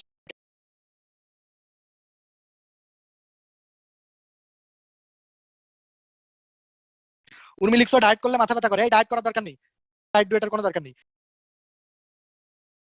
বলবো যারা মোটা হইতে চাও তাদের কথাও বলবো। পড়ায় মন বসে না মারিয়া, মন বসে না পড়ার টেবিলে, কিচ্ছু করার নেই, এটা জাতীয় সমস্যা। পড়ো মন দিয়ে, যখন পড়বা তখন হাতের কাছে ফোন টোন রাখবা না, ফোন বন্ধ করে রাখবা রাখবা, বা আব্বুর কাছে দিয়ে আসবা। পড়াটা শেষ করে তারপরে 2-3 ঘন্টা যা ইচ্ছা করবা, কিন্তু যতখানি পড়বা একদম ডেডিকেটেড মন দিয়ে পড়বা এই টাইমটাতে। মেহেদি হাসান লিখছিস ভাই, আমি ডেইলি এক্সাম দেই নাই, সমস্যা আছে? এক্সাম না দিলে তুমি যতই ভালো স্টুডেন্ট হও না কেন, তুমি বুঝতে পারবে না তোমার দুর্বলতা কোথায়। সো আমি আমার সাজেশন, তুমি ক্লাস করো বা না করো, তুমি হোয়াট এভার যাই করো, তোমরা পরীক্ষা মিস করো না। এটা হচ্ছে আমার জন্য তোমার তথ্য। এটা একটু ক্লু দেই, মানুষ ভুল করে কোথায় জানো? মানুষের দেহের সবচেয়ে বড় অঙ্গ কোনটা? সবচেয়ে বড় অঙ্গ বললে হবে কিন্তু ত্বক, স্কিন। আর সবচেয়ে বড় গ্রন্থি বললে কিন্তু হবে হচ্ছে যকৃৎ। এটাকে দেখো দেহের জৈব রসায়নাগার বলে, অনেক বিক্রিয়া টিক্রিয়া সব যকৃতের মধ্যে হচ্ছে। ওজন কত? 1.5 থেকে 2 কেজি, ভালো করে পড়বা। দেহের মোট ওজনের কত 3 থেকে 5%। এটার 4টা খণ্ড থাকে, ডান, বাম, কোয়াড্রেট আর কর্ডেট। এখানে দেখো একটা অসম্পূর্ণ কথা লিখছে, অসম্পূর্ণ খণ্ড। ঠিক আছে, আমি তোমরা একটু দেখে নাও আর কি কেন অসম্পূর্ণ খণ্ড বলেছে। যকৃতের প্রধান খণ্ড হচ্ছে আসলে দুইটা। তোমরা একটু লিভারটা দেখো, আই হোপ যে সবার লিভার দেখতে পাওয়ার কথা, লিভার দেখতে পাচ্ছ মেবি। আচ্ছা, লিভারের দেখো এই যে দুইটা খণ্ড, এই যে ডান পাশে যেটা আমি এখন ক্লিক করছি, এই যে এই জায়গাটা, এটা হচ্ছে ডান খণ্ড, আর এই পাশে যেটা, এটা হচ্ছে বাম খণ্ড। তাহলে লিভারের ডান আর বাম খণ্ড তাকাইলেই বোঝা যায়, রাইট আর লেফট দুইটা খণ্ড। এখন লিভারকে যদি পেছন দিক থেকে দেখি, তাইলে দেখো এখানে 4 কোণা একটা লোব আছে। ঠিক আছে, এই যে 4 কোণা একটা খণ্ড, এটাকে আমরা বলি হচ্ছে কর্ডেট। কর্ডেট। আর এটার নিচের দিকে এই যে এখানে, এটাতে থাকে কোয়াড্রেট। তার মানে দেখো এই যে লোবগুলা, এগুলা কিন্তু খুঁজে পাওয়া খুব একটা কঠিন, মানে তুমি পাবা না কিন্তু এত সহজে এগুলা। তাই আমরা প্রধান খণ্ড বললে বলি 4টা, দুইটা, ডান আর বাম, রাইট আর লেফট। আর যদি বলে লিভারের লোব বা খণ্ড কয়টা, তখন হবে অ্যান্সার 4টা। আমি আবার দেখাচ্ছি, এটা ডান, এটা বাম, দুইটা খণ্ড। আর এই যে পেছনের দিকে এটা হচ্ছে কর্ডেট, দেখো কর্ডেট। আর নিচ থেকে দেখলে এখানে আরেকটা আছে, যেটা নাম হচ্ছে কোয়াড্রেট। কোয়াড্রেট। ঠিক আছে, তো আই হোপ তোমরা মোটামুটি লিভারের খণ্ড টন্ড যে যা দেখলা দেখছো মোটামুটি হয়েছে। নামগুলো মুখস্থ করো, ডান খণ্ড, বাম খণ্ড, কোয়াড্রেট আর কর্ডেট। কালকে আসবে, ডেইলি এক্সামে পাবা এই কোশ্চেনটা। আচ্ছা, অ্যাম্পুলা অফ ভ্যাটার কি আমি বুঝাচ্ছি, এটা জীবনেও ভুল হবে না, আসো। আর যকৃতের একটা আবরণ থাকে, যে আবরণটার নাম আমরা মনে রাখবো গ্লিসন্স ক্যাপসুল। এই গত ক্লাসে রেচন পড়ানোর টাইমে পড়াইছিলাম যে কিডনি যেটা দ্বারা আবৃত থাকে ওটার নাম হচ্ছে রেনাল ক্যাপসুল বা শুধু ক্যাপসুল, তাই না? বা বোমান্স ক্যাপসুল। আর যকৃতের আবরণের নাম হচ্ছে, যে বিজ্ঞানী আবিষ্কার করছে তার নাম অনুযায়ী, এটাকে বলা হয় গ্লিসন্স ক্যাপসুল। এই অ্যাম্পুলা অফ ভ্যাটারটা একটু বুঝে নাও তোমরা, আমি একটু এঁকে দেখাই। ঠিক আছে, অনেকের তো ইয়ে থাকে, বাসায় ফোনে ক্লাস করো, মানে দেখতে একটু কষ্ট হয় আমি জানি। দেখো, দেখো যকৃতের যকৃতের যকৃত এটা লিভারের ডান খণ্ড থেকে আসে ডান যকৃত নালী, বাম খণ্ড থেকে আসে বাম যকৃত নালী। এগুলো হচ্ছে সব যকৃত নালী। ডান খণ্ড থেকে ডান যকৃত নালী, বাম খণ্ড থেকে বাম যকৃত নালী। এই দুইটা নালী মিলে তৈরি করে অভিন্ন যকৃত নালী। অভিন্ন মানে দুইটা মিলে এক হয়ে গেছে। আর এইদিকে পিত্তথলি থেকে যে নালীটা আসে, ওই নালীকে বলা হয় পিত্তনালী। পিত্তনালী। ভাই পিত্ত নিয়ে কথা হবে, এখন শুধু এতটুকু মনে রাখো, পিত্তরস যেটা, এটা তৈরি হয় যকৃতে। পিত্তরস তৈরি হয় যকৃতে, কিন্তু এটা জমা থাকে হচ্ছে পিত্তথলিতে। মানে পিত্তরসটা আমাদের বডির কখন দরকার পড়বে এই অনুযায়ী পিত্তথলি বের করে দেয়, কিন্তু এটা উৎপন্ন হয় কিন্তু হচ্ছে যকৃতে। তাহলে এই পিত্তথলি থেকে আসলো পিত্তনালী। পিত্তনালী আর অভিন্ন যকৃত নালী এক হয়ে গেল। এক হয়ে যে নালীটা তৈরি করবে, এটাকে আমরা বলবো অভিন্ন পিত্তনালী। অভিন্ন পিত্তনালী। আই হোপ তোমরা এই অভিন্ন পিত্তনালী পর্যন্ত সবাই বুঝতে পারছো। এরপর দেখো এই যে অগ্নাশয়। অগ্নাশয় একটা মিশ্র গ্রন্থি। এই দেখো, মিশ্র গ্রন্থি বডিতে আছে 3টা, শুক্রাশয়, ডিম্বাশয় আর অগ্নাশয়। মনে রাখবা সারা জীবন, 3 মহাশয় মিশ্র গ্রন্থি। তোমরা আবার মলাশয়ের গ্রন্থি বানাই দিও না, তাই বলা। 3 মহাশয় মিশ্র গ্রন্থি। শুক্রাশয় শুক্রাণু তৈরি হয়, ডিম্বাশয় ডিম্বাণু তৈরি হয়, অগ্নাশয় কি আগুন তৈরি হয় না। অগ্নাশয়টা দেখতে যে অগ্নি শিখার মতো, মোমবাতির শিখার মতো, এই জন্য এটাকে অগ্নাশয় বলে। অগ্নাশয়ে ছোট ছোট নালী থাকে, এই নালীগুলা মিলে যে বড় নালীটা তৈরি করে, এই নালীটাকে বলে উইরসাং নালী। উইরসাং নালী, এটা কিন্তু আমি অগ্নাশয় পড়ানোর টাইম আর বলবো না, উইরসাং নালী। এরপরে দেখো এই যে উইরসাং নালীটা বের হয়ে আসলো, বের হয়ে এই অভিন্ন পিত্তনালীর সাথে যুক্ত হয়। যুক্ত হয়ে একটু ফুলে যায়। ফুলে গেলে, বডিতে বায়োলজি বইয়ে কোনো নালী ফুলে গেলে ইউজুয়ালি ওটাকে অ্যাম্পুলা বলে। এই জায়গাটাকে বলে অ্যাম্পুলা অফ ভ্যাটার। নাম শুনছো অনেকে, ভ্যাটারের অ্যাম্পুলা, যে আবিষ্কার করছে তার নাম অনুযায়ী। এরপর আলটিমেটলি এটা উন্মুক্ত হচ্ছে ডিওডেনামে। তাহলে পিত্তরস এটা কিন্তু ডিওডেনামে আসলো, পাকস্থলিতে আসলো না কিন্তু। পিত্তরস কিন্তু ডিওডেনামে আসবে। অগ্নাশয় রস অগ্নাশয় থেকে খরিত হয়ে আসবে কিন্তু ডিওডেনামে। তাহলে আমি আবার বলে দিচ্ছি, এবার তোমরা ওই ছবিটা দেখো। এই যে ডান খণ্ড আর বাম খণ্ড থেকে ডান যকৃত নালী, বাম যকৃত নালী, দুইটা মিলে অভিন্ন যকৃত নালী। পিত্তথলি থেকে পিত্তনালী, ইংরেজি লাগবে না। পিত্তনালী আর অভিন্ন যকৃত মিলে অভিন্ন পিত্তনালী। আর এই দিক থেকে ওই যে অগ্নাশয় নালীটার সাথে মিলে এই যে এখানে অ্যাম্পুলা অফ ভ্যাটার তৈরি করলো। অ্যাম্পুলা অফ ভ্যাটার কোশ্চেন আসবে এই যে এটা, অ্যাম্পুলা অফ ভ্যাটার উন্মুক্ত হয় কোথায়, ডিওডেনামে। এই ছাড়া মেডিকেল এখান থেকে কোনো কোশ্চেন আসবে না, খালি আসলে এটা আসতে পারে যে অ্যাম্পুলা অফ ভ্যাটার কোথায় উন্মুক্ত হয়, ডিওডেনামে। এটা পারলেই হবে। যকৃতের কাজ ভীষণ ভীষণ ভীষণ গুরুত্বপূর্ণ। আমরা এখানে একটু কিছু জিনিস একটু ভালো করে শিখি, কারণ আমি দেখছি যে তোমরা অনেক ভয় পাও, অনেক কনফিউজ থাকো এই জিনিসগুলো নিয়ে। আচ্ছা দেখো, আমরা যদি অতিরিক্ত খাবার খেয়ে ফেলি, ধরো কাচ্চি 2 প্লেটের জায়গায় 5 প্লেট খাইছো একবারে, তাহলে কাচ্চির যে অতিরিক্ত রাইসের গ্লুকোজটা যকৃতে গিয়ে এটা পরিণত হবে গ্লাইকোজেনে। গ্লাইকোজেন। তাহলে গ্লুকোজ থেকে যে গ্লাইকোজেন হলো, এই প্রক্রিয়ার নাম হচ্ছে গ্লাইকোজেনেসিস। গ্লাইকোজেনেসিস, জেনেসিস মানে তৈরি হওয়া, গ্লাইকোজেন তৈরি হচ্ছে, তাই এটাকে বলা হচ্ছে গ্লাইকোজেনেসিস। আমি একটু কনসেন্ট্রেশন আশা করতেছি সবার, একটু মন দাও এই টাইমটাতে। আমরা জানি আমাদের বাসা বাড়ি বা আত্মীয় স্বজনের মধ্যে অনেকের ডায়াবেটিস থাকে, বহুমূত্র থাকে, এদের রক্তে গ্লুকোজ বেশি থাকে, এই জন্য এরা ইনসুলিন নেয়। ইনসুলিন কি করে, রক্তে গ্লুকোজের পরিমাণ কমায়। ইনসুলিন রক্তে গ্লুকোজের পরিমাণ কমায়। তাহলে দেখো তো, গ্লুকোজ যদি গ্লাইকোজেন হয় তাহলে গ্লুকোজের পরিমাণ কমে যাচ্ছে না? তাহলে এই কাজটাই করে হচ্ছে ইনসুলিন। তাহলে ইনসুলিন কি করে, গ্লাইকোজেনেসিস করে, মানে গ্লুকোজ থেকে গ্লুকোজকে জমা করে গ্লাইকোজেন হিসেবে রেখে দেয়। তাহলে রক্তে গ্লুকোজটা কমে গেল। এখন আসো উল্টা জিনিস, আমরা যখন অনেকক্ষণ ধরে না খেয়ে থাকি, যে অনেকে বললাম ভাই আমরা খাইতে পারি নাই, বা আমরা রমজান মাসে যখন অনেকক্ষণ ধরে না খেয়ে থাকি, তখন এই গ্লাইকোজেনটা ভাঙে। গ্লাইকোজেনটা ভাঙলে কি হবে বলো, গ্লুকোজ হবে। তাহলে গ্লাইকোজেন ভাঙছি, তাহলে এটার নাম কি হবে, গ্লাইকোজেনোলাইসিস। গ্লাইকোজেনোলাইসিস। গ্লাইকোজেনোলাইসিস, গ্লাইকোজেন ভাঙছি, লাইসিস মানে হচ্ছে ভাঙা। তাই গ্লাইকোলাইসিস না কিন্তু, তোমরা ভুল করো যেটা ভাইয়া, সেটা হচ্ছে গ্লাইকোলাইসিস। দেখো, গ্লাইকোলাইসিস হচ্ছে গ্লুকোজকে ভাঙা, শ্বসনের একটা ধাপ হচ্ছে গ্লাইকোলাইসিস, যেখানে আমরা গ্লুকোজকে ভেঙে পাইরুভিক অ্যাসিড করি। গ্লুকোজ থেকে পাইরুভিক অ্যাসিড হয়, এটা না, এটা হচ্ছে গ্লাইকোজেনোলাইসিস। তাহলে এটা কোন হরমোন করবে, এটা করবে হচ্ছে গ্লুকাগন।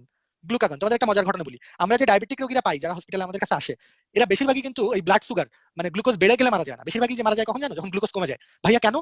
এদের রক্তে তো গ্লুকোজ বেশি থাকে, আমরা তো তাই জানতাম না। বেশি থাকলে কি হবে জানো, এরা সকালবেলা ধরো ইনসুলিন নেয়, নিয়ে কি করে জানো, হাঁটতে বেরোয়। তারপরে হাঁটতে বেরোয় কিন্তু তার আধা ঘন্টা পরে খাইতে হবে, ইনসুলিন নেওয়ার পরে নিয়ম হচ্ছে আধা ঘন্টা পরে খাইতে হবে। এখন ধরো সারা রাত একজন ডায়াবেটিক রোগী কিছু খায় নাই, তারপর সকালবেলা ইনসুলিন নিল, তাহলে রক্তে গ্লুকোজ কমে গেল। রাতে তো খায় নাই, এমনি রক্তে কম ছিল, ইনসুলিন নিলে আরো কমে গেল। এরপরে হাঁটতে বেরোচ্ছে, অনেক গ্লুকোজ খরচ হয়ে যাচ্ছে, আরো কমে গেল। দেখা যায় সাডেনলি রক্তের গ্লুকোজ অনেক কমে গেছে, কমে গেলে তখন অজ্ঞান হয়ে পড়ে যায়, নাম বলতে পারে না, মানে জড়া যায়, কথা বলা যায়। তখন যখন নিয়ে আসে হসপিটালে, তাড়াতাড়ি করে যদি মুখে খাইতে পারে, আমরা এক গ্লাস ওই তোমার ফ্রুটিকা খাওয়া দিই বা চিনির শরবত খাওয়া দিই, তাহলে দেখা যায় যে বেশিরভাগ ক্ষেত্রে ভালো হয়ে যায়। আর যদি ভালো না হয়, তখন আমরা এই গ্লুকাগন ইনজেকশনটা দিই। গ্লুকাগন একটা হরমোন, এই ইনজেকশনটা দিলে কি হবে দেখো, গ্লাইকোজেন ভেঙে গ্লুকোজ হবে, গ্লাইকোজেন ভেঙে গ্লুকোজ হবে, তাহলে গ্লুকোজ আবার পেয়ে গেলে তখন আবার চাঙ্গা হয়ে যাবে। ভাইয়া গ্লাইকোজেন তো শেষ হয়ে যেতে পারে, গ্লাইকোজেন তো আর অসীম না, তাই না? তাহলে তো মানুষ কাজে যাওয়ার আগে 100 প্লেট কাচ্চি খেয়ে যেত, তাইলে অসীম গ্লাইকোজেন থাকতো। গ্লাইকোজেন যখন শেষ হয়ে যাবে, তখন বডিতে চর্বি জাতীয় খাবার দাবার, চর্বি জাতীয় খাবার দাবার, নন কার্বোহাইড্রেট, মানে হচ্ছে তোমার নন কার্বোহাইড্রেট কি কি আছে ভাইয়া, বডির মাসেল, পেশি বা ফ্যাট, এগুলা থেকে গ্লুকোজ তৈরি হবে। তাহলে এই গ্লুকোজ কিন্তু বডিতে ছিল না, এটা আমরা নতুন করে তৈরি করলাম। এই জন্য এটাকে আমরা বলি গ্লুকোনিওজেনেসিস, নিও মানে নিউ, নিউ গ্লুকোজ, ঠিক আছে, বা নিওগ্লুকোজেনেসিস বা গ্লুকোনিওজেনেসিস। তাহলে এই তিনটা কথা আমি আবার একটু বলি। সবার আগে বলে দিই, শ্বসনের একটা ধাপ হচ্ছে গ্লাইকোলাইসিস, যেটা গ্লাইকোলাইসিস মানে গ্লুকোজকে ভাঙা, ভেঙে পাইরুভিক অ্যাসিড করা। এটা আমাদের আজকের পড়া না। আমাদের আজকের পড়া, আমরা অতিরিক্ত কাচ্চি খেয়ে ফেললে অতিরিক্ত কাচ্চি রাইস, যেটা সেটা গ্লুকোজটা জমা হবে যকৃতে যে গ্লাইকোজেন হিসেবে, যে ঘটনাকে আমরা বললাম গ্লাইকোজেনেসিস, যেটা কোন হরমোন দিয়ে হবে, ইনসুলিন। এরপরে আমরা যখন না খেয়ে থাকবো, তখন গ্লাইকোজেন ভেঙে আবার গ্লুকোজ হবে, গ্লাইকোজেন ভেঙে গ্লুকোজ হওয়াকে আমরা বলবো গ্লাইকোজেনোলাইসিস। গ্লাইকোজেনোলাইসিস, যখন গ্লাইকোজেন শেষ হয়ে যাবে, তখন আমাদের চর্বি, ফ্যাট ভেঙে তোমার গ্লুকোজ তৈরি করবে। এই যে নতুন করে যে গ্লুকোজ তৈরি হবে, সেটাকে আমরা বলবো গ্লুকোনিওজেনেসিস। যারা মোটা হতে চাও বা যারা শুকাইতে চাও, শোনো, সবচেয়ে বেশি মোটা হয় কি খেলে জানো? কার্বোহাইড্রেট, শর্করা খেলে সবচেয়ে বেশি মোটা হয়। কারণ তুমি যদি কার্বোহাইড্রেট খাও, তাহলে তোমার বডি এটা খুব দ্রুত পরিপাক হয়ে গ্লুকোজ পেয়ে যাবে, তাহলে চর্বি বা মাসেল ভাঙার কোনো সুযোগই পাবে না। আর এখন তুমি ধরো কার্বোহাইড্রেট বাদে অন্য খাবার খাইতেছো, যে কিটো ডায়েট যেগুলো বলে যে কার্বোহাইড্রেট কম, একদমই না তা না, কম। তাহলে তুমি চিন্তা করো তো, তুমি কার্বোহাইড্রেট কম খায় খালি মাংস খাইছো, তেল দিয়ে, বেশি করে তেল দিয়ে মুরগির মাংস ভাজি করে খাইছো, তাতে কি হবে? তুমি তো খালি প্রোটিন আর লিপিড খাচ্ছ, এগুলাকে পরিপাক করতে অনেক টাইম লাগবে কম্পেয়ার টু কার্বোহাইড্রেট। তাহলে in the mean time body যেহেতু গ্লুকোজ পাবে না, তখন এই বডির জমানো চর্বি, তারপরে মাসেল, এগুলা ভেঙে গ্লুকোনিওজেনেসিস প্রক্রিয়ায় গ্লুকোজ আনতে চাইবে। তাহলে ততক্ষণে কি হবে? শুকা যাবে। তাহলে আই হোপ তোমরা এটা যে কিটো ডায়েটের বেসিক মেকানিজমটা বুঝছো। কিটো ডায়েট যারা করতে বলে, এরা বলে কার্বোহাইড্রেট একদমই না তা না, কার্বোহাইড্রেট খাবে কিন্তু কম। কার্বোহাইড্রেট কম খেয়ে তুমি একটু প্রোটিন বেশি খেলা, মাংস বেশি খেলা বা মাছ বেশি খেলা, ঠিক আছে, প্রোটিন তেল জাতীয় খাবার বেশি খেলা, খেলে এটা পরিপাক হতে টাইম বেশি লাগবে। ইন দা মিন টাইম তোমার বডির চর্বি, মাসেল, এগুলো ভেঙে ভেঙে গ্লুকোজ তৈরি করতে পারবে। এটাই হচ্ছে কিটো ডায়েট বা গ্লুকোনিওজেনেসিস। তাহলে যারা বেশি মোটা হতে চাও, তারা বুঝে ফেলেছো যে মোটা হওয়ার জন্য মধ্যম উপায় হচ্ছে, একদম চরম ভালো জিনিস হচ্ছে মিষ্টি, ঠিক আছে, গ্লুকোজ। যে যত বেশি কার্বোহাইড্রেট গ্লুকোজ খাবা, সে তত মোটা হবা।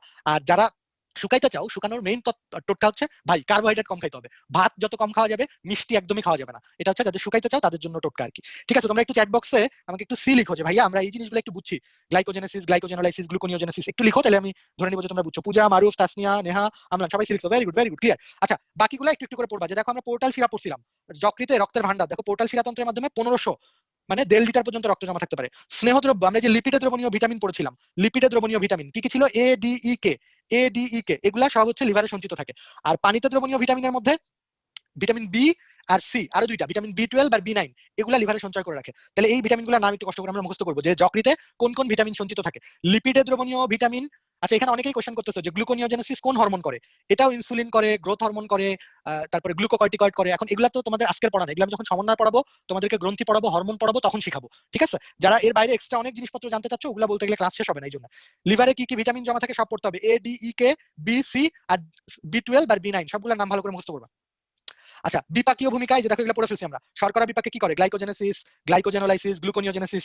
প্রোটিন বিপাক গত ক্লাসে বলছিলাম, কাচ্চির মাংস যদি 10 পিস খায় ফেলো, তাহলে এই মাংস পরিপাক হয়ে যাবে অ্যামিনো অ্যাসিড, এই অ্যামিনো অ্যাসিড থেকে অ্যামিনোমূলকটাকে ডিলিট করে দিবা, সেটা হচ্ছে ডিঅ্যামিনেশন। লিভারে এসে ডিঅ্যামিনেশন হলো, এই অ্যামিনোমূলকের সাথে হাইড্রোজেন আয়ন যুক্ত হয়ে তৈরি করবে অ্যামোনিয়া, আর অ্যামোনিয়ার সাথে কার্বন ডাই অক্সাইড যুক্ত হয়ে তৈরি হবে হচ্ছে ইউরিয়া। ইউরিয়া, ঠিক আছে, ইউরিয়া। তাহলে এই যে যকৃতেই কিন্তু অর্নিথিন চক্রের মাধ্যমে ইউরিয়া তৈরি হয়, গত ক্লাসের পড়া যারা একটু মনোযোগী ছিল। ডিঅ্যামিনেশন হলো অর্নিথিন চক্র দিয়ে ইউরিয়া হলো। প্লাজমা প্রোটিন, এই যে অ্যালবুমিন, গ্লোবিউলিন, ফাইব্রিনোজেন, প্রোথ্রম্বিন, সবই কিন্তু বেশিরভাগই যকৃত উৎপন্ন হয়। দেখো প্লাজমা প্রোটিন উৎপাদন, হরমোন সংশ্লেষণ। আচ্ছা, অর্নিথিন সাইকেল হচ্ছে এই অ্যামোনিয়ার সাথে কার্বন ডাই অক্সাইড বিক্রিয়া করে ইউরিয়া উৎপন্ন হয়, এটাই হচ্ছে অর্নিথিন চক্র। ফ্যাট বিপাক পড়ছি, লাইপোলাইসিস মানে লিপিড ভেঙে যাওয়া। আমি যে বলছি না নতুন করে গ্লুকোজ তৈরি করব লিপিড ভেঙে, এই যে লাইপোলাইসিস হয়ে। লোহিত রক্তকণিকা উৎপাদন পড়ছিলাম না, ভ্রূণীয় অবস্থায় প্রথম 3 সপ্তাহ পর্যন্ত, 6 মাস পর্যন্ত যারা রক্ত ক্লাস করছিলাম, আর লোহিত রক্তকণিকা উৎপাদন করে, পরবর্তীতে ভাঙনও করে, শুরুতে উৎপন্ন করে, পরবর্তীতে ভাঙনও করে। দেখো হিমোগ্লোবিনটা ভেঙে গেলে, হিমোগ্লোবিন ভেঙে গেলে দুইটা অংশ হয়, হিম আর গ্লোবিন। আর হিম যেটা, এটার মধ্যে থাকে আয়রন, লোহা, লোহা, ঠিক আছে, আয়রন। এই আয়রনটা একটা কথা মনে রাখবা, খালি একটা কোশ্চেন আসে, সেটা হচ্ছে যকৃতে জমা থাকে। যকৃতে জমা থাকে কি হিসেবে? এই লাইনটা আসে, ফেরিটিন। তাইলে লোহিত রক্তকণিকা ভাঙার ফলে হিমোগ্লোবিনের হিমের যে আয়রনটা, সেটা যকৃতে জমা থাকে কি হিসেবে? এটা এমসিকিউতে আসে, ফেরিটিন, ফেরিটিন। আর কি হয় হিমোগ্লোবিন ভাঙলে? বিলিভার্ডিন হয়, বিলিভার্ডিন। যেটা সবুজ তারপরে ওর থেকে হয় হলুদ রঙের বিলিরুবিন। ভাইয়া তাহলে আমাদের শরীরে কি বিলিরুবিন থাকে? হ্যাঁ থাকে তো, বিলিরুবিন থাকে, কিন্তু সেটা একটা সহনীয় মাত্রা। এখন কারো যদি এই রক্তকণিকা অনেক ভেঙে যায় হেপাটাইটিস বি ভাইরাস বা অন্য ভাইরাস দিয়ে, তখন তো বিলিরুবিন অনেক বেড়ে যাবে, তখন ওটাকে আমরা বলবো জন্ডিস। ফেরিটিন একটা যৌগের নাম, ফেরিটিন একটা যৌগের নাম। যকৃতে আয়রনটা ফেরিটিন হিসেবে জমা থাকে। তারপরে দেখো যকৃতের কাজগুলো দেখবা, পিত্ত ভাঙ উৎপাদন, হরমোন। দেখো হরমোন কিন্তু খালি বডিতে তৈরিও হবে না, হরমোনটাকে আবার ভেঙেও ফেলতে হবে, ঠিক আছে? হরমোন ভেঙে ফেললেও যকৃত। এরপর দেখো বিষ, এই যে আমরা হসপিটালে প্রচুর রোগী পাইতাম, বুঝছো? কেউ হারপিক, কেউ ডেটল, কেউ স্যাভলন, কেউ ইঁদুর মারা ওষুধ, যে যা পারে খায় সুইসাইড করতো, মানে সুইসাইড করার চেষ্টা করতো, মরে তো না, এগুলা খাইলে কিছুই হয় না। তো দেখা যায় এই লিভার এগুলাকে ডিটক্সিফাই করে ফেলে। তাহলে মনে রাখবা টক্সিন বা বিষ অপসারণ করে হচ্ছে লিভার, বাকিগুলো শুধু হেডলাইন পড়লেই হবে। প্যাচ লাগবেই, এরা বলছে প্যাচ লাগবেই, কিন্তু আমরা বলছি প্যাচ লাগবে না। তোমরা, আমি 30 সেকেন্ড টাইম দিলাম। এই কোন হরমোন বেশি দ্রুত ভাঙে? তোমাদের গাজী আজমল স্যারের বইয়ে লেখা আছে, আমি বলে দিই। যে হরমোনগুলোর নামের শেষে স্টেরন আছে, স্টেরন, স্টেরন, যেমন টেস্টোস্টেরন, অ্যালডোস্টেরন, এগুলা দ্রুত ভাঙে, বুঝছো? লিপিড জাতীয় হরমোন, স্টেরয়েড, লিপিড পড়ছিলাম। টেস্টোস্টেরন বেশিক্ষণ থাকলে ছেলে তোরা, তোকে মাথা গরম হয়ে যাবে। সাফিন বারবার কোশ্চেন করছো, তোমার তো মাথা এমনি গরম মনে হচ্ছে, এক কোশ্চেন তুমি 15-20 বার টাইপ করতেছো। যাই হোক, এত টাইপ করার দরকার নেই, ভালো কোশ্চেন হলে আমি এমনি অ্যান্সার দিব। যে হরমোনগুলোর নামের শেষে স্টেরন থাকে, অ্যালডোস্টেরন, টেস্টোস্টেরন, এরা দ্রুত ধ্বংস হয়, বাকিগুলো আস্তে ধীরে হয়। প্যাচ লাগবেই, 30 সেকেন্ড টাইম নিয়ে একটু পড়ে দেখো, পড়ার পরে একটু চ্যাট বক্সে সি লিখো যে ভাইয়া না আমাদের প্যাচ লাগে নাই। যদি প্যাচ না লাগে তাহলে একটু সি লিখো। শান্ত সি লিখছো, তাসনিয়া সি লিখছো, রাহুল সি লিখছো, রুকু সি লিখছো, আহনাফ সি লিখছো, প্রমা সি লিখছো, পুষন, আমলান, ঠিক আছে, ভেরি গুড, সবাই ক্লিয়ার মোটামুটি। যে ভাইয়া আছেন একটু পোল ক্রিয়েট করে দেন তো, দেখি ওদের কি অবস্থা।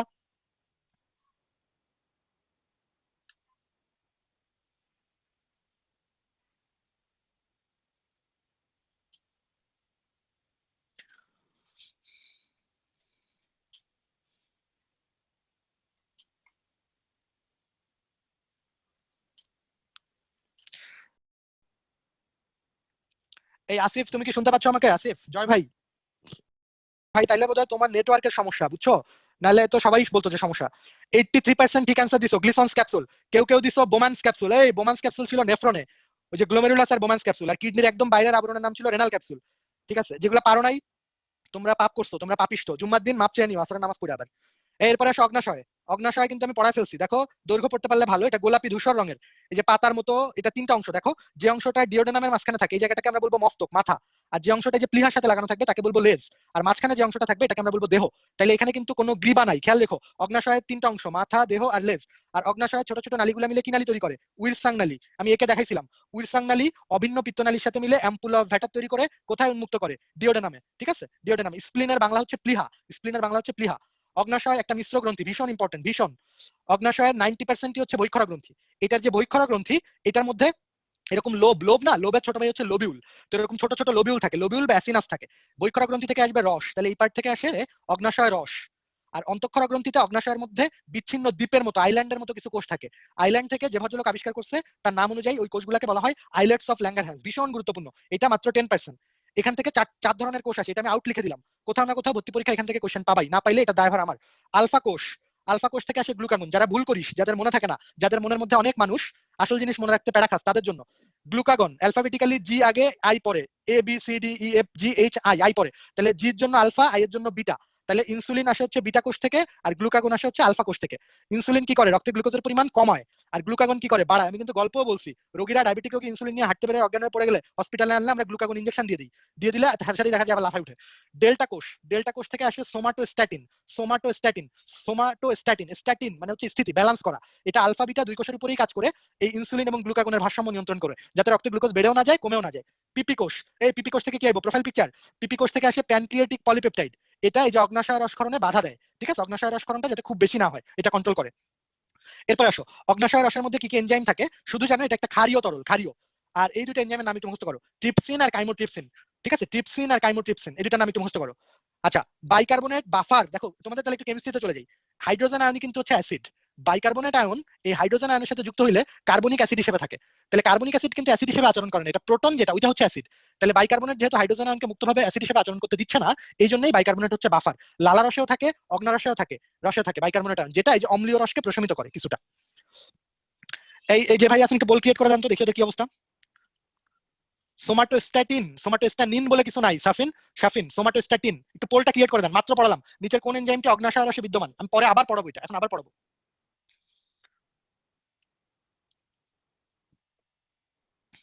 মনোযোগ দাও, মনোযোগ দাও, মনোযোগ দাও। বেশিরভাগেরই বোধহয় সাউন্ডে কোনো সমস্যা নেই, যাদের দু একজনের হচ্ছে। আমরা একদমই চাই না যে তোমাদের কারো কোনো সমস্যা হোক, কিন্তু কিছু তো হয়ই, যান্ত্রিক নেটওয়ার্ক তো, টাওয়ার বানানো তো আর উন্মেষের কাজ না, বুঝছো? অ্যাসিনাস হচ্ছে লোবিউলের আরেক নাম হচ্ছে অ্যাসিনাস। অনিন্দ,